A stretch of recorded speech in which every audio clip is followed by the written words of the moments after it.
Welcome tea shot. నా పేరు అన్నం కళింగారెడ్డి. ముఖ్యంగా అంతర్జాతీయ వ్యాపారంలో భాగంగా భారతదేశ దిగుమతులు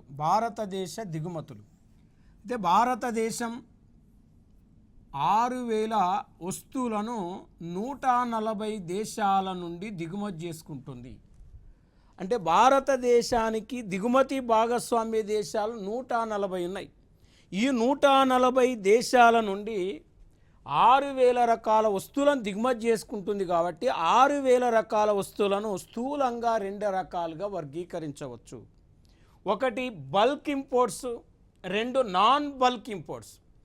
అంటే బల్క్ అంటే ఎక్కువగా స్థూలత దిగుమతులు అంటాం. నాన్ బల్క్ అంటే తక్కువ మోతాదులో దిగుమతి చేసుకునే వాటిని నాన్ బల్క్ అంటాం. అంటే బల్క్ ఇంపోర్ట్స్ కిందికి ఏమొస్తాయంటే మెయిన్గా పిఓఎల్ అంటే పిఓఎల్ పెట్రోలియం, ఆయిల్, లూబ్రికేట్స్ అనేవి ప్రధానంగా వస్తాయి.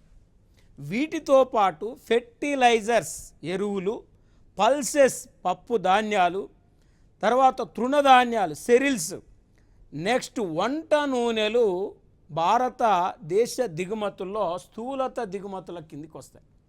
నెక్స్ట్ స్థూలత కాని దిగుమతులు చూస్తే బంగారము, వెండి, క్యాపిటల్ గుడ్స్ మూలధన వస్తువులు, ఎలక్ట్రానిక్ వస్తువులు, ఎలక్ట్రికల్ వస్తువులు, రవాణా పరికరాలు మొదలగునవి స్థూలత కాని దిగుమతుల కిందికి వస్తాయి. మరి ఇప్పుడు మనకు ఎగ్జామ్లో 2023-24 ప్రకారం భారతదేశ దిగుమతుల్లో ప్రథమ స్థానము అన్నాడు. అక్కడ ఏ స్థూలత దిగుమతులు, బి స్థూలత కాని దిగుమతులు ఇచ్చాడు. నెంబర్ 1 ఆన్సర్ ఏ సరైంది అన్నాడు. నెంబర్ 2 ఆన్సర్ బి సరైంది అన్నాడు. నెంబర్ 3 ఆన్సర్ ఏ బి సరైంది అన్నాడు. Number 4th answer A B సరికాదన్నాడు. అప్పుడు ఆన్సర్ మనం ఏ సరైంది అనేది ఆన్సర్ తీసుకోవాలి. అంటే ఇలా అడిగిండు కాబట్టి ఈ విధంగా ఆన్సర్ చేయాలి. మరి ఈ 6,000 రకాల వస్తువుల్లో మేజర్గా మనకు భారతదేశ దిగుమతులను మనం చూస్తే 2023-24 ప్రకారం భారతదేశ దిగుమతుల్లో పెట్రోలియము, ఇక్కడ ఆయిల్, లూబ్రికేట్స్ ఇవి భారతదేశ దిగుమతుల్లో మేజర్గా ఉన్నాయి. Most important point petroleum, oil, lubricates. అంటే పెట్రోలియం వేరు, ఆయిల్ వేరు. మనం కార్లో కానీ బైక్లో కానీ రకరకాల వాటిలో పోసే ఇంజన్ ఆయిల్ అంటాం. లూబ్రికేట్స్ అంటే మనం వాస్తవానికి గ్రీజ్ అంటాం. మనకు ట్రాక్టర్లకు కానీ ఆటోలకు కానీ కార్లకు కానీ విల్స్లలో వాడేదాన్ని లూబ్రికేట్స్ అంటాం. భారతదేశం మొత్తం ఇంపోర్ట్స్లో దాదాపు 21.6% దిగుమతులు మనకు పెట్రోలియం, ఆయిల్, లూబ్రికేట్స్ ఉంటే సెకండు బంగారపు దిగుమతులు. మొత్తం 100%లో బంగారపు దిగుమతులే 5.9% ఉన్నాయి, 5.9% ఉన్నాయి. తర్వాత మనం పెట్రోలియం ఉత్పత్తులు తీసుకుంటే ఈ పెట్రోలియం ఉత్పత్తులో 5.8% ఉన్నాయి, 5.8% ఉన్నాయి. ఏది పెట్రోలియం ఉత్పత్తులు. మొత్తం ఇంపోర్ట్స్లో పెట్రోలియం ఉత్పత్తులు 5.8% ఉన్నాయి. భారతదేశ దిగుమతుల్లో మనకు ప్రథమ స్థానం పెట్రోలియం, ఆయిల్, లూబ్రికేట్స్, 2 బంగారము, 3 పెట్రోలియం ఉత్పత్తులు. ఇలా మనం చెప్పుకోవాలి. అయితే భారతదేశం దాదాపు 140 దేశాల నుండి వస్తువులను ఇంపోర్ట్ చేసుకుంటుంది. కాబట్టి ఇక్కడ ఈ 140 దేశాల్లో మనకు అడిగేది ఏంటంటే main import partners in India అంటాడు. భారతదేశ ప్రధాన దిగుమతి భాగస్వామ్య దేశాలు అకార్డింగ్ టు 2023-24 ఇన్ఫర్మేషన్ మనం తీసుకుంటే ఇక్కడ మేజర్గా భారతదేశ దిగుమతి భాగస్వామ్య దేశాలు 2023-24 ఇన్ఫర్మేషన్ అకార్డింగ్ టు 23-24 ఇన్ఫర్మేషన్ అని చెప్తున్నాం. ఇక్కడ భారతదేశ దిగుమతుల్లో ప్రథమ స్థానం చైనా. మొత్తం దిగుమతుల్లో చైనా నుంచి మనం 13.85% ఇంపోర్ట్స్ ఒక్క చైనా నుండి ఇంపోర్ట్ చేసుకుంటున్నాం. దాదాపు 100% ఇంపోర్ట్స్లో. రెండోది యుఏఈ, యునైటెడ్ అరబ్ ఎమిరేట్స్. ఎక్స్పోర్ట్లో రెండో స్థానమే, ఇంపోర్ట్లో రెండో స్థానమే యూఏఈ. మరి దాదాపు భారతదేశం మొత్తం దిగుమతుల్లో 7.45% వస్తువులను మనం యునైటెడ్ అరబ్ ఎమిరేట్స్ నుంచి ఇంపోర్ట్ చేసుకుంటున్నాం. భారతదేశ దిగుమతుల్లో మూడోది USA. United states of America నుంచి భారతదేశం దాదాపు 7.14% వస్తువులను భారతదేశం దిగుమతి చేసుకుంటుంది. మరి మనం కన్ఫ్యూజ్ కాకుండా చదివినప్పుడు ఎగుమతి భాగస్వామ్య దేశాలు, దిగుమతి భాగస్వామ్య దేశాలు, ఎగుమతి భాగస్వామ్య దేశాలు 190 ఉన్నాయి, దిగుమతి భాగస్వామ్య దేశాలు 140 ఉన్నాయి. అకార్డింగ్ టు 2022 ప్రకారం ఎక్స్పోర్ట్స్లో ఇండియా 18, ఇంపోర్ట్స్లో ఇండియా 9వ స్థానం. ఎక్స్పోర్ట్లో వెనుకున్నాం, మనం ఇంపోర్ట్లో ముందున్నాం. జనరల్గా ఎక్స్పోర్ట్స్లో ముందుండాలి, ఇంపోర్ట్స్లో వెనుకుండాలి. కానీ ఇక్కడ రివర్స్లో ఉంది భారతదేశం మనం చూస్తే. ఎందుకంటే ఇక్కడ ఎక్స్పోర్ట్స్లో 18 అంటే ఇంపోర్ట్స్లో 9 అంటే ఇది అటు ఉంటే అది ఇటు ఉంటే బాగుండేది. కానీ మనం రివర్స్లో ఉన్నాం. ఇది రివర్స్లో గుర్తుపెట్టుకోవాలి. అయినా ఇక్కడ మనం ఎట్లా గుర్తుపెట్టుకోవాలంటే ఎక్స్పోర్ట్లో యుఎస్ఏ, యుఏఈ, నెదర్లాండ్ ఉంది. ఇంపోర్ట్లో చైనా, యుఏఈ, యుఎస్ఏ ఉంది. అంటే ఇప్పుడు మనకు మేజర్గా మనం ఒక్కసారి చూస్తే దిగుమతి భాగస్వామ్య దేశాలు అంటే విదేశ వ్యాపారంలో మిగులున్న దేశాలు. అంటే భారతదేశంతో విదేశ వ్యాపారంలో మిగులున్న దేశాలు. అంటే మిగులు ఎప్పుడు ఏర్పడుతుంది అంటే ఎగ్జాంపుల్ ఆ దేశానికి మన ఎక్స్పోర్ట్స్ ఎక్కువ ఉండి ఆ దేశం నుండి మన ఇంపోర్ట్స్ తక్కువ ఉన్నప్పుడు ఆ దేశంతో మనకు మిగులు ఉంటుంది. ఎగ్జాంపుల్ ఇప్పుడు అమెరికాకు మనం 10% వస్తువులను ఎక్స్పోర్ట్ చేసినాం అనుకోండి, 5% వస్తువులు ఇంపోర్ట్ చేసుకున్నాం అనుకోండి, అప్పుడు మనకు 5% అమెరికాతో విదేశ వ్యాపారంలో మిగులు ఉంటుంది. అందుకే విదేశ వ్యాపారంలో భారతదేశంతో మిగులున్న దేశాల్లో యుఎస్ఏ ఉంది. అంటే అర్థం యుఎస్ఏకు మన ఎక్స్పోర్ట్స్ ఎక్కువ ఉన్నాయి, యుఎస్ఏ నుండి మనం ఇంపోర్ట్ చేసుకునే తక్కువ ఉంది. కాబట్టి మనకు యుఎస్ఏ వల్ల లాభము అని అర్థం. అంటే యుఎస్ఏ నుంచి మనకు ఎక్కువ డాలర్లు వస్తాయి అని అర్థం. ఇక్కడ రెండోది మనం యుఏఈని తీసుకుంటే ఇక్కడ యుఏఈ కూడా మనకు విదేశ వ్యాపారంలో మిగులుంది. మూడోది మనం హాంకాంగ్ కూడా మనకు విదేశ వ్యాపారంలో మిగులుంది. అంటే యుఎస్ఏ, యుఏఈ, హాంకాంగ్కు మనకు విదేశ వ్యాపారంలో మిగులుంటే మనకు విదేశ వ్యాపారంలో లోటున్న దేశాల్లో నెంబర్ 1 చైనా. అంటే భారతదేశం చైనాకు వస్తువులు ఎగుమతి చేసే తక్కువ, చైనా నుండి మనం వస్తువులు దిగుమతి చేసేది ఎక్కువ. కాబట్టి చైనాతో మనకు విదేశ వ్యాపారంలో లోటు ఉంది, డెఫిసిట్ ఉంది అని అర్థం చేసుకోవాలి. అంటే ఇక్కడ క్వశ్చన్ ఇచ్చేదాన్ని బట్టి ఆన్సర్ 2023-24 ప్రకారం భారతదేశానికి అత్యంత విదేశ వ్యాపారంలో ఈ దేశంతో లోటు ఉంది అంటే స్విట్జర్లాండా, సౌదీ అరేబియా, చైనా. అంటే చైనా ఫస్ట్ ప్లేసు, ఎక్కువ లోటు ఉంది మనకు. చైనా తర్వాత స్విట్జర్లాండ్తో ఎక్కువ డెఫిసిట్ ఉంది, దాని తర్వాత సౌదీ అరేబియాతో ఎక్కువగా మనకు డెఫిసిట్ ఉంది. మరి ఈ 3 దేశాలు లోటున్న దేశాలుగా మనం గుర్తుపెట్టుకోవాలి. నెక్స్ట్ మనం అంతర్జాతీయ వ్యాపారాన్ని పరిశీలించినట్లయితే 2023-24 డేటా ప్రకారం భారతదేశ ఎగుమతులు $353.22 బిలియన్. 353.22 బిలియన్ ఎక్స్పోర్ట్స్ ఉంటే 561.12 బిలియన్ ఇంపోర్ట్స్ ఉన్నాయి. అంటే మనకి ఎక్స్పోర్ట్స్ ఏం తక్కువ ఉన్నాయి, ఇంపోర్ట్స్ ఏం మనకి ఎక్కువ ఉన్నాయి. అంటే ఎక్స్పోర్ట్స్ కంటే ఇంపోర్ట్స్ ఇక్కడ ఎక్కువ ఉన్నాయి. ఓన్లీ వస్తు దిగుమతులు. అదే మనం సేవల ఎగుమతులు చూస్తే సేవల ఎగుమతులు అకార్డింగ్ టు 2023-24 మనం డేటాను పరిశీలిస్తే ఇక్కడ $బిలియన్ తీసుకుంటే సేవల ఎగుమతులు $284.45 బిలియన్ ఉన్నాయండి. అదే సేవల దిగుమతులు $147.68 బిలియన్ ఉన్నాయి. అంటే వస్తువుల ఎగుమతులేమో తక్కువ ఉన్నాయి, వస్తువు దిగుమతులేమో ఎక్కువ ఉన్నాయి మనకు. అక్కడ డెఫిసిట్ ఉంది వస్తువులలో. సేవల ఎగుమతులేమో ఎక్కువ ఉన్నాయి మనకు, సేవల దిగుమతులు తక్కువ ఉన్నాయి. ఇక్కడ సర్ప్లస్ ఉంది. సర్ప్లస్ ఉంటే టోటల్గా మనం మొత్తం సేవల ఎగుమతులు, వస్తు సేవల దిగుమతులు రెండూ కలిపితే మనకు మొత్తం ఎగుమతులు 638.37 బిలియన్ డాలర్ల ఎక్స్పోర్ట్స్ ఉంటే మొత్తం దిగుమతులు 708.79 బిలియన్ డాలర్లు ఉన్నాయి. అంటే ఈ ఇంపోర్ట్స్లకు వెళ్ళి ఎక్స్పోర్ట్స్ తీసేస్తే 708.79 బిలియన్ డాలర్లకు వెళ్ళి 638.37 బిలియన్ డాలర్లు తీసేస్తే భారతదేశానికి విదేశ వ్యాపారంలో లోటు స్పష్టంగా 70.43 బిలియన్ డాలర్లు ఉంది. 70.43 బిలియన్ డాలర్లు ఉంది. కాబట్టి రోజు రోజుకు అంతర్జాతీయ మార్కెట్లో మన రూపాయి విలువ అనేది పడిపోతుంది.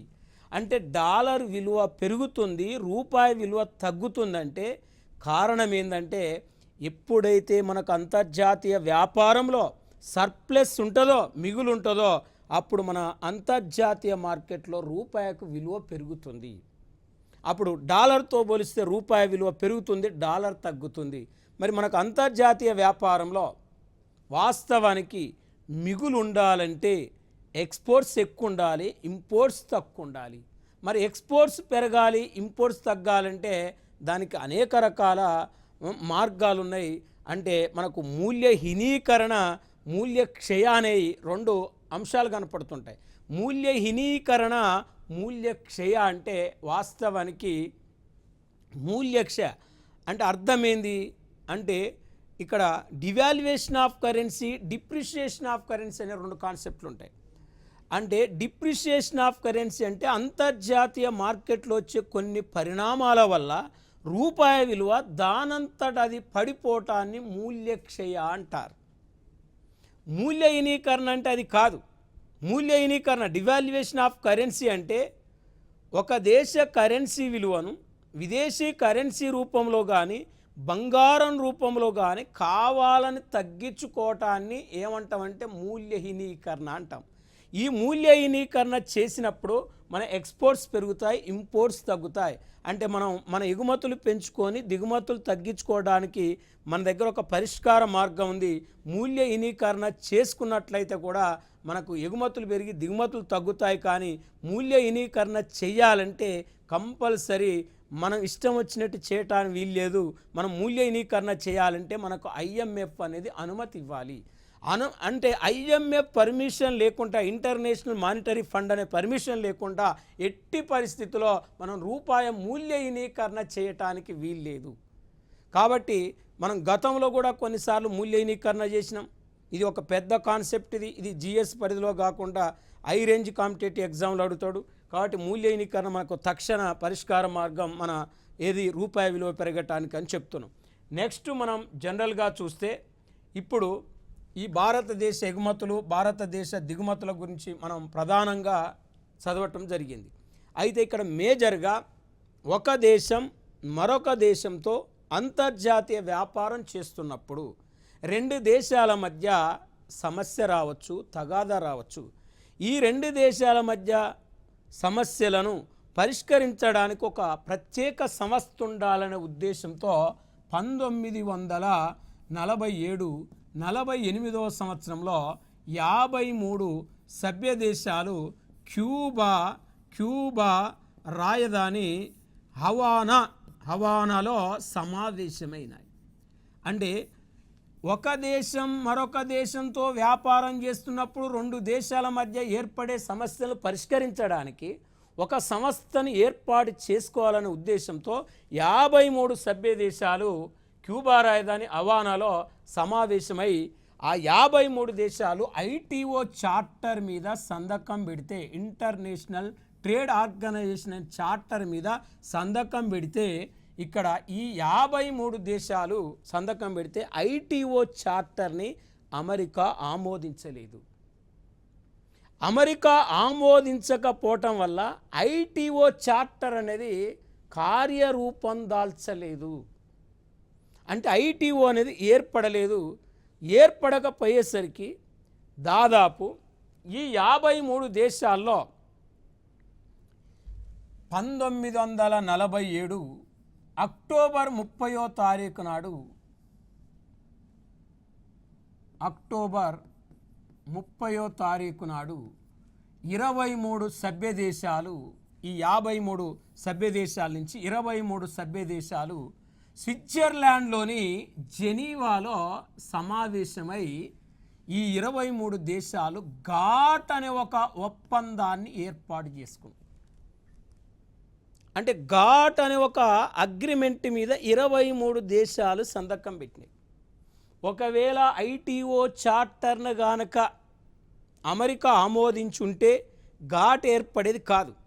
ఈ ఐటీఓ చార్టర్ని ఆమోదించకపోవడం వల్ల అమెరికాకు తెలవకుండా 23 సభ్య దేశాలు 1947 అక్టోబర్ 30న స్విట్జర్లాండ్ జెనీవాలో సమావేశమై సీక్రెట్గా సమావేశమై ఇక్కడ ఘాట్ అనే ఒప్పందం మీద సంతకం చేసినాయి. General agreement tariffs and trade. GATT full form general agreement tariffs and trade. తెలుగులో వ్యాపార సుంకాల సాధారణ ఒడంబడిక అనే ఒక చార్టర్ మీద సంతకం పెట్టినాయి. ఈ చార్టర్ అనేది వాస్తవానికి ఘాట్ అనేది 1948 జనవరి 1 నుంచి ఘాట్ అనేది అమల్లోకి వచ్చింది.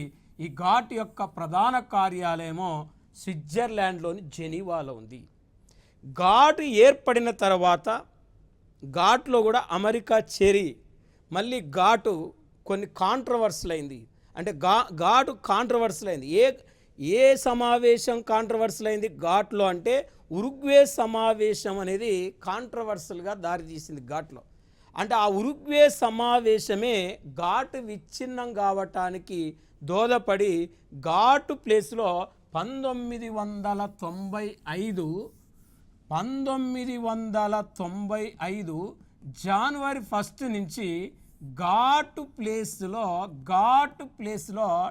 WTO అనేది అమల్లోకి వచ్చింది. అంటే ఘాటు విచ్ఛిన్నం కావటానికి ప్రధాన కారణం కూడా అమెరికానే. ఉరుగ్వే సమావేశం, ఏ సమావేశం సందర్భంగా ఘాటు స్థానంలో WTO ఏర్పడదంటే ఉరుగ్వే సమావేశం సందర్భంగా. మరి ఆ సమావేశం ఫలితంగా 1995 జనవరి 1 నుంచి WTO అమల్లోకి వచ్చింది. వరల్డ్ ట్రేడ్ ఆర్గనైజేషన్, ప్రపంచ వాణిజ్య సంస్థ. ఇది అంతర్జాతీయ వాణిజ్య సంస్థ ITO. అది కార్యరూపం దాల్చలేదు. ఇక్కడ వ్యాపార సుంకాల సాధారణ ఒడంబడిక అంటే 1948 నుంచి 1994 వరకు ఉంది. ఈ ఘాట్ ప్లేస్లోనే WTO 1995 జనవరి 1 నుంచి నేటి వరకు అమల్లో ఉంది. మరి ఘాటు ప్రధాన కార్యాలయమే WTO యొక్క ప్రధాన కార్యాలయము. మరి ఇప్పుడు జనరల్గా WTO వరల్డ్ ట్రేడ్ ఆర్గనైజేషన్లో దాదాపు 164 దేశాలకు సభ్యత్వం ఉంది. మరి ఈ WTO సెక్రటరీ జనరల్ ప్రెసిడెంట్ నికోంజీ ఒకాంజో ఐవలాల. అంటే నికోంజీ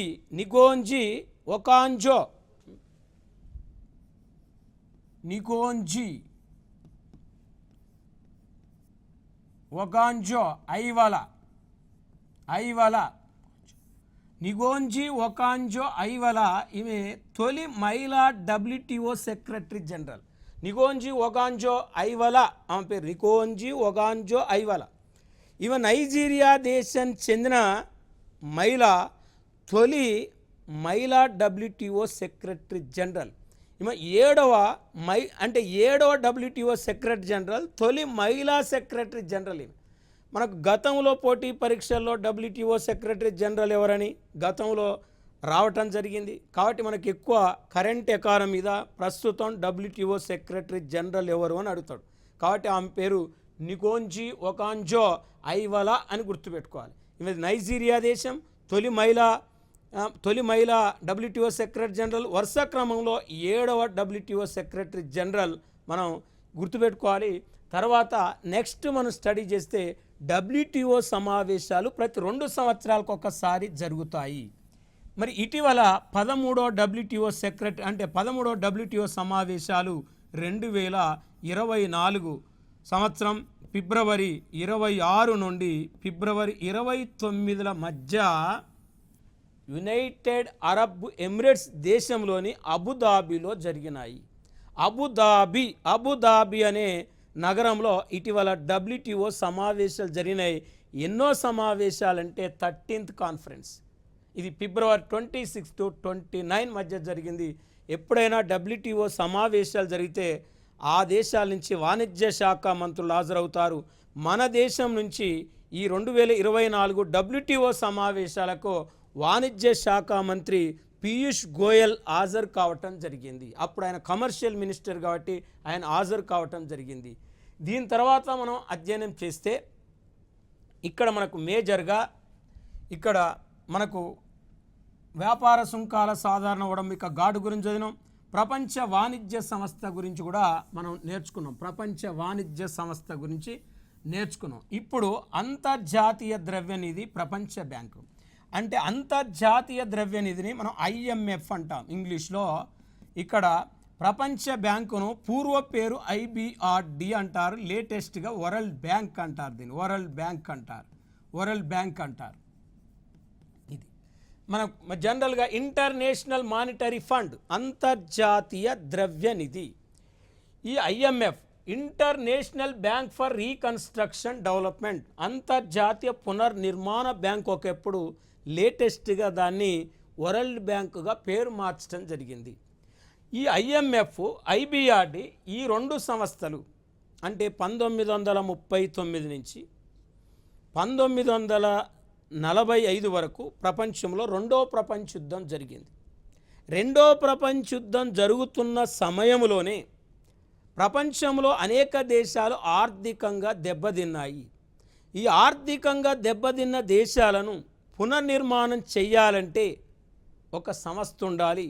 ప్రపంచ దేశాలకు ఆర్థిక సహకారం అందించాలి అంటే మరొక సంస్థ ఉండాలనే ఉద్దేశంతో 1944 సంవత్సరంలో 44 దేశాలు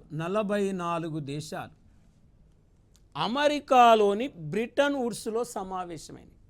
అంటే 44 దేశాలు ఎక్కడ సమావేశమైనవి అంటే బ్రిటన్ వుడ్స్లో సమావేశమైనవి. బ్రిటన్ వుడ్స్ ఇది ఒక ప్రదేశం. బ్రిటన్ వుడ్స్ అనేది ఈ బ్రిటన్ వుడ్స్లో ఈ 44 సభ్య దేశాలు సమావేశం కావటానికి మెయిన్ కారకుడు జాన్ మెహార్డ్ కీన్స్, JM కీన్స్. ఈ JM కీన్స్ ప్రోత్సాహంతో ఈ 44 సభ్య దేశాలు అక్కడ సమావేశమైనాయి. కాబట్టి బ్రిటన్ వుడ్స్ సమావేశ సందర్భంగానే IMF IBRD ఏర్పడ్డది. కాబట్టి వీటిని ఏమంటారంటే IMF IBRDని బ్రిటన్ వుడ్స్ కవల పిల్లలు అంటారు. బ్రిటన్ వుడ్స్ కవల పిల్లలు అంటారు. బ్రిటన్ వుడ్స్ టిన్స్ అంటారు IMF IBRD. మనకు పోటీ పరీక్షల్లో ఈ క్రింది వాళ్ళలో బ్రిటన్ వుడ్స్ కవుల పిల్లలని వేటిని పిలుస్తారంటాడు. యునెస్కో, UNICEF ఒక ఆప్షన్లు ఇస్తాడు. రెండో ఆప్షనలు WTO ఘాట్ ఇస్తాడు. మూడో ఆప్షనలు IMF IBRD ఇస్తాడు. నాలుగో ఆప్షనలు అక్టాడ్ అండ్ UNDP ఇస్తాడు. కాబట్టి ఒకేసారి ఏర్పడ్డ వాటిని, ఒకేసారి జన్మించిన వాళ్ళని కవుల పిల్లలు అంటారు. ఒకేసారి ఆవిర్భవించినాయి కాబట్టి ఈ రెండు అందుకే వీటిని బ్రిటన్ వుడ్స్ కవుల పిల్లలు అంటారు. అంటే 44లో వీటిని స్థాపించాలని నిర్ణయం తీసుకుంటే IMF IBRDని 1945లో ఏర్పాటు చేయటం జరిగింది. అంటే IMF IBRD ఏ సంవత్సరంలో ఏర్పాటు చేయటం జరిగిందంటే 45లో ఏర్పాటు చేయాలని నిర్ణయం తీసుకుంది. ఎప్పుడంటే 1944లో. మరి IMF IBRD ప్రధాన కార్యాలయాలు ఎక్కడ ఉన్నాయి అంటే వాషింగ్టన్ DCలో ఉన్నాయి. అంటే ఈ రెండింటి యొక్క హెడ్ క్వార్టర్స్ వాషింగ్టన్ DCలో ఉన్నాయి. మనం ఒక్కొక్క దాని గురించి ఇప్పుడు స్టడీ చేస్తే మొదటిసారి అంతర్జాతీయ ద్రవ్యనిధి గురించి అధ్యయనం చేస్తే, IMF గురించి అధ్యయనం చేస్తే ఇంటర్నేషనల్ మానిటరీ ఫండ్ అంటాం. దీన్ని స్థాపించాలని నిర్ణయం తీసుకుంది 44, స్థాపించింది 45, ఇది కార్యకలాపాలు ప్రారంభించింది 47, దీనికి ప్రారంభంలో సభ్య దేశాలు 44, ప్రస్తుత సభ్య దేశాలు 190. ప్రజెంట్ 190 దేశాలు IMFలో సభ్య దేశాలుగా ఉన్నాయి. చివరిగా అండోరా అనే ఒక దేశం IMFలో చివరిగా చేరింది. అదే 190వ దేశం. మరి 44 నుంచి 190 దేశాలు ఉన్నాయి. ఐఎంఎఫ్లో సభ్యత్వం తీసుకోవాలంటే ప్రతి దేశం కోటాను చెల్లించాలి. మరి ఆ కోటాను చెల్లించాలి. వాస్తవానికి ఆ కోట అనేది మనకు అంతర్జాతీయ వ్యాపారాన్ని బట్టి, విదేశ మారక నిల్వలను బట్టి, జాతీయ ఆదాయాన్ని బట్టి ఆ కోటాను నిర్ణయిస్తారు. కాబట్టి మరి ఐఎంఎఫ్లో వాస్తవం చివరిగా చేరిన దేశం ఏంటంటే మనం అండోరా అని చెప్తున్నాం. వాస్తవానికి ఐఎంఎఫ్ సృష్టించిన కరెన్సీ పేరేంటిదంటే ఎస్డిఆర్. ఐఎంఎఫ్ సృష్టించిన కరెన్సీ పేరు ఎస్డిఆర్, స్పెషల్ డ్రాయింగ్ రైట్స్. ఇది అంతర్జాతీయ ద్రవ్యం అని దేన్ని అంటారంటే ఎస్డిఆర్. డాలర్ అనేది అమెరికా డాలర్ అమెరికాలో మాత్రమే చెల్లుతుంది. సింగపూర్ డాలర్ సింగపూర్లో మాత్రమే చెల్లుతుంది. ఇండియా రూపాయి అనేది ఇండియా మాత్రమే చెల్లుతుంది. కానీ ఎస్డిఆర్ అనేది ప్రపంచంలో అన్ని దేశాల్లో చెల్లే కరెన్సీ, ఏకైక కరెన్సీ ఏంటంటే ఎస్డిఆర్. మరి ఎస్డిఆర్ని ఎవరు సృష్టించారు? International monetary fund. ఎప్పుడు సృష్టించింది ఎస్డిఆర్ని అంటే వాస్తవానికి 1969లో సృష్టించింది ఎస్డిఆర్ని. ఈ ఎస్డిఆర్ అనేది 1971 నుంచి అమల్లోకి వచ్చింది. SDR, special drawing rights, IMF సృష్టించిన అంతర్జాతీయ కరెన్సీ పేరు. మరి ఇప్పుడు జనరల్గా ఐఎంఎఫ్లో అత్యధిక కోటా గల దేశాల్లో రీసెంట్గా భారతదేశం 13వ స్థానం. ఇది కరెంట్ ఎకానమీ మీద గుర్తుపెట్టుకోవాలి. 13th ప్లేస్ ఐఎంఎఫ్లో అత్యధిక కోటా గల దేశాల్లో భారతదేశం 13వ స్థానం. ఫస్ట్ ప్లేస్ అమెరికానే. ఐఎంఎఫ్ కోటాలో అత్యధిక కోటా గల దేశం ఏంటంటే అమెరికానే అగ్రగామి. దాదాపు అమెరికా కోటా 17% ఉంటే ఇండియా కోటా 3% మించి లేదంటే మనం చాలా ఐఎంఎఫ్ కోటాలో చాలా వెనుకబడి ఉన్నాం. కాబట్టి ఇక్కడ ఐఎంఎఫ్ను నిర్వర్తించేది ఎవరంటే మేనేజింగ్ డైరెక్టర్. అంటే ఐఎంఎఫ్కి మేనేజింగ్ డైరెక్టర్ ఉంటాడు, ప్రపంచ బ్యాంకుకు అధ్యక్షుడు ఉంటాడు, వరల్డ్ బ్యాంకు ప్రెసిడెంట్ ఉంటాడు. అంటే ఐఎంఎఫ్కు మేనేజింగ్ డైరెక్టర్ ఉంటాడు. ప్రస్తుతం అంతర్జాతీయ ద్రవ్య నిధి యొక్క మేనేజింగ్ డైరెక్టర్ ఎవరంటే క్రిస్టిలినా జార్జినివా అనే ఒక మహిళ. అంటే ఐఎంఎఫ్ ఏర్పడ్డ దగ్గర నుంచి, అంటే ఎప్పుడు ఏర్పడ్డది? 45లో. మరి ఇప్పటి వరకు మేనేజింగ్ డైరెక్టర్లో రెండో మహిళా మేనేజింగ్ డైరెక్టర్. ఈమె కంటే ముందు తొలి మహిళా మేనేజింగ్ డైరెక్టర్ ఉండే క్రిస్టిలినా లగార్డే ఉండే.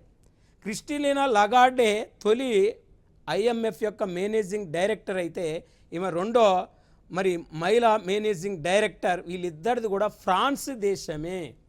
అంటే దాదాపు రెండో మహిళా డైరెక్టర్గా మనం చెప్పుకోవచ్చు క్రిస్టిలినా జార్జినివా, ప్రజెంట్ ఐఎంఎఫ్ యొక్క మేనేజింగ్ డైరెక్టర్. మరి ఐఎంఎఫ్ ఏం చేస్తుందంటే వాస్తవానికి ఐఎంఎఫ్ యొక్క ప్రధాన విధి, most important function international monetary fund. అంటే సభ్య దేశాలు ఇలా 190 దేశాలకు సభ్యత్వం ఉంది. ఈ సభ్య దేశాలకు స్వల్పకాలిక రుణాలు ఇస్తుంది. Only short loan provide to the member of countries in IMF. అంటే ఐఎంఎఫ్లో ఉన్న సభ్య దేశాలు మాత్రమే స్వల్పకాలిక రుణాలు ఇస్తుంది. ఇంకా ఐఎంఎఫ్ యొక్క మరొక మెయిన్ ఫంక్షన్ ఏంటంటే ఒక దేశం మరి అంతర్జాతీయ వ్యాపారం లోటు ఉన్నప్పుడు, అంటే మనకు లోటు ఎట్లా ఏర్పడుతుందో చదువుకున్నాం కాబట్టి, ఆ లోటు ఉన్నప్పుడు మనకు మేజర్గా ఆ లోటును సరిదిద్దడానికి కావలసిన మనకు రూపాయి మూల్య వినీకరణకు కావాల్సిన అనుమతిని కూడా ఐఎంఎఫ్ ఇస్తుంది. ఇంకా అంతర్జాతీయ మారకపు రేటును కూడా నిర్ణయిస్తుంది ఐఎంఎఫ్. మరి దీని తర్వాత ఐబిఆర్డి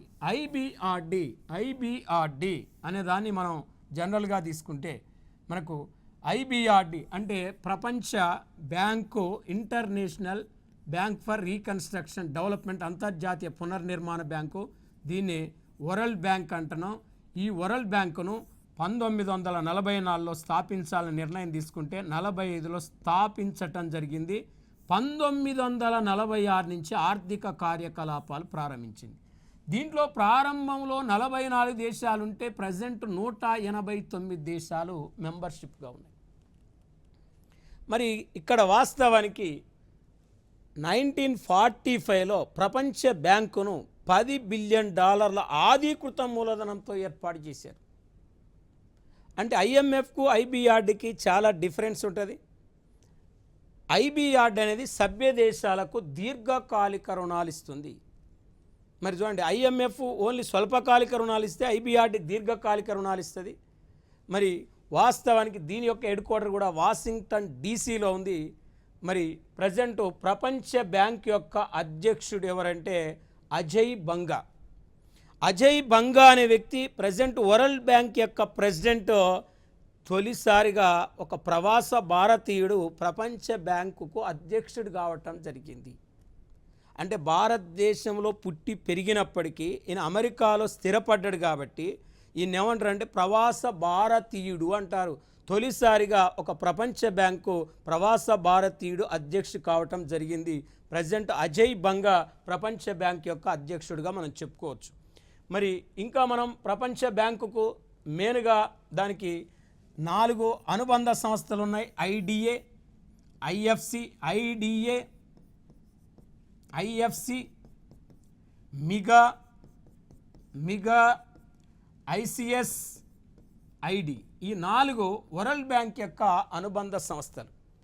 మరి IDA international development association.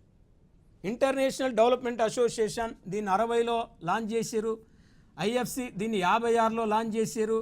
మిగాను 1988లో launch చేశారు. దీన్ని 1966లో లాంచ్ చేయటం జరిగింది. ఇవి group of world bank firms అంటాం. ఈ ప్రపంచ బ్యాంక్ యొక్క అనుబంధ సంస్థలుగా మనం చెప్పుకోవచ్చు.